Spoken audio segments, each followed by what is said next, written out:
দেখো আমাদের এই কোশ্চেন দেখো যতটা পারবো সোজাভাবে করবো। বলেছে তারের একটি টুকরো যা পরাক্ষেত্রের আকারে বাঁকানো হয় বাহুগুলি 44 সেমি, আবার ওটাকে বৃত্তাকারে দেওয়া হলে বৃত্তের ব্যাসার্ধ চেয়েছে। তাহলে আমরা আর এর মান যখনই বার করব, দেখো 4 ইন্টু 44 করবো এখানে,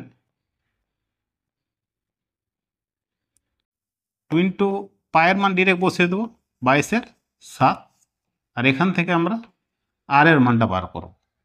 তাহলে এটা কত 44 হয়, এই 44 বাদ দিয়ে দাও, তাহলে আর এর ভ্যালু কত 28, এটা অ্যান্সার হয়ে যাবে। অপশানে রয়েছে 28 সেন্টিমিটার।